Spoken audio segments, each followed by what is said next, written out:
Halo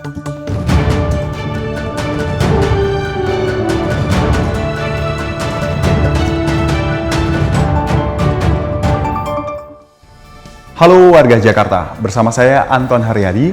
Berita Jakarta hari ini 12 September 2025 menghadirkan berita pilihan dan informasi terbaru untuk Anda.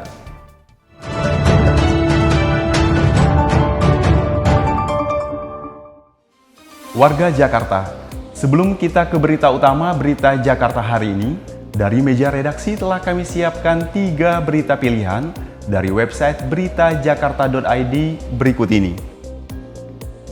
Informasi pertama, untuk memperluas layanan air minum perpipaan di Pesanggerahan, Kebayoran Lama, dan Kembangan, Pamjaya meresmikan instalasi pengolahan air Pesanggerahan berkapasitas 750 liter per detik. IPA Pesanggerahan yang dibangun sejak Oktober 2023 hingga September 2025 ini dapat memberikan akses air bersih bagi 100.000 pelanggan baru. Dengan mengusung konsep ramah lingkungan dengan teknologi Zero Waste, dapat meningkatkan kualitas layanan, sekaligus mendukung target 100% layanan air perpipaan di Jakarta pada 2029.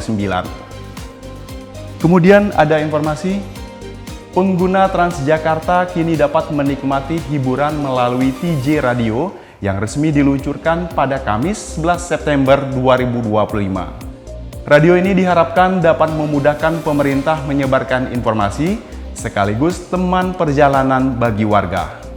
Radio yang beroperasi selama 24 jam ini dapat didengarkan di armada bus dan halte Transjakarta serta melalui telepon seluler.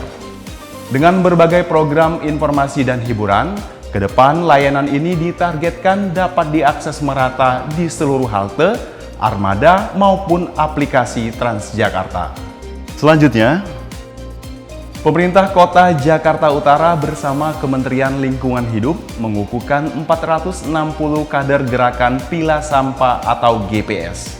Pengukuhan ini merupakan upaya Pemkot Jakarta Utara untuk meningkatkan kesadaran masyarakat dalam memilah sampah, khususnya sampah rumah tangga. Para kader GPS bertugas memberikan edukasi, pendataan, dan penyuluhan kepada masyarakat rumah tangga tentang pentingnya memilah sampah. Informasi selengkapnya warga Jakarta bisa langsung kunjungi website beritajakarta.id, website berita resmi pemerintah Provinsi DKI Jakarta.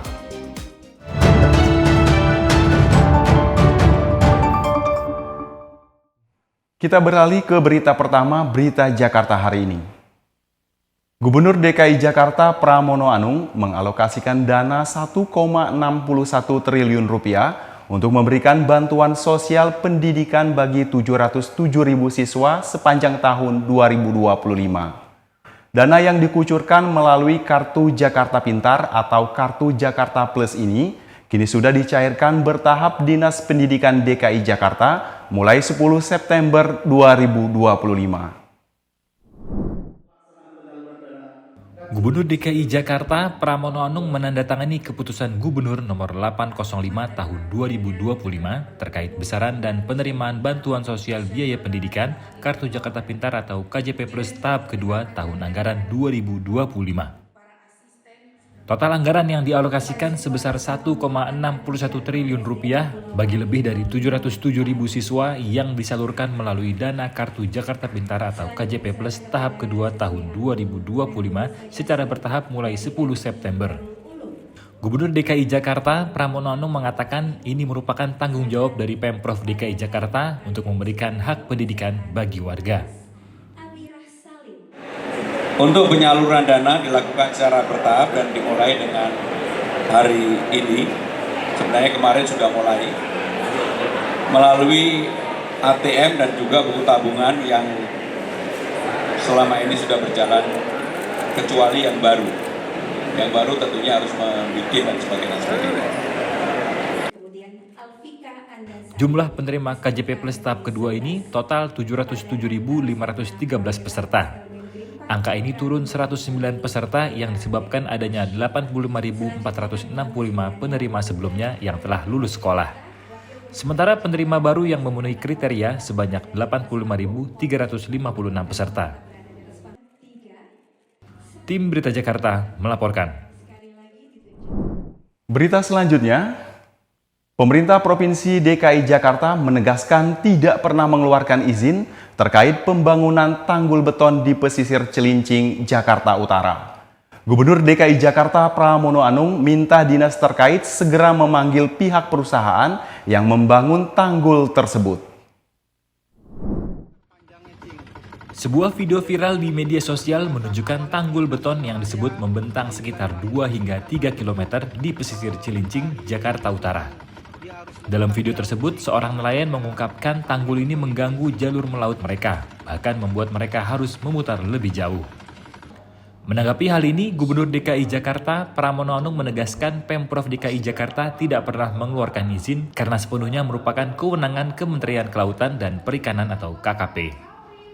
Namun Pramono menyoroti hal terpenting bagi Pemprov DKI adalah memastikan aktivitas para nelayan tidak terganggu akibat adanya beton laut. Perlu kami sampaikan bahwa pemerintah DKI Jakarta tidak mengeluarkan izin atas pagar laut tersebut. Bagi pemerintah DKI Jakarta yang paling penting adalah para nelayan itu nggak boleh terganggu beraktivitas di tempat tersebut. Sehingga dengan demikian saya sudah minta kepada dinas terkait untuk segera mengundang perusahaan tersebut. Dan Pramono menambahkan pihak perusahaan diwajibkan memberikan akses untuk melaut di sekitar wilayah pesisir Cilincing. Pemprov DKI akan terus mengawal agar kepentingan masyarakat pesisir tetap terlindungi. Sementara Dinas Sumber Daya Air DKI Jakarta telah memastikan bahwa tanggul tersebut bukan merupakan bagian dari proyek Tanggul Nasional Capital Integrated Coastal Development atau NCICD. Tim Berita Jakarta melaporkan.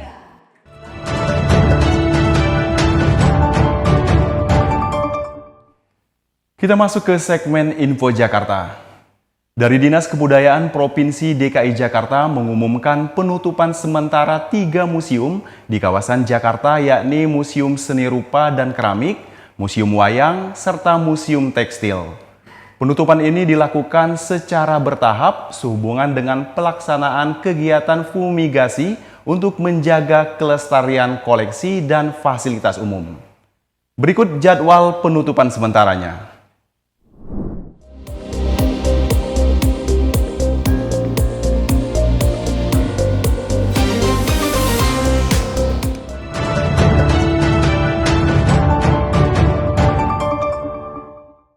Beralih ke informasi cuaca. Pusat Vulkanologi dan Mitigasi Bencana Geologi mengeluarkan peringatan dini potensi tanah longsor di beberapa wilayah di DKI Jakarta.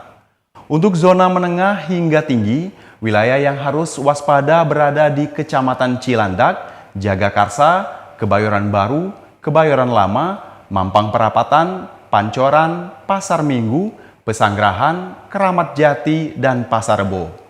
Masyarakat diimbau untuk tetap mengantisipasi adanya potensi gerak tanah. Untuk itu masyarakat diminta mengikuti perkembangan cuaca, terutama saat curah hujan tinggi. Sebelum memulai aktivitas esok hari, warga Jakarta bisa melihat perakiraan cuaca yang dirilis BMKG berikut ini. Dikutip dari laman bmkg.go.id pada Sabtu 13 September 2025, sebagian besar wilayah Jakarta diperkirakan berawan. Wilayah yang diperkirakan akan berawan yakni Jakarta Pusat, Jakarta Utara, Jakarta Barat, dan Kepulauan Seribu. Sementara Jakarta Selatan dan Jakarta Timur diperkirakan akan diguyur hujan ringan. Suhu udara diperkirakan berkisar antara 22 hingga 31 derajat Celcius. Masyarakat diimbau tetap waspada terhadap perubahan cuaca. Demikian program Berita Jakarta hari ini. Saya Anton Haryadi dan tim redaksi undur diri. Menyongsong 5 abad Jakarta, jati diri Indonesia, megapolitan dunia. Sampai jumpa.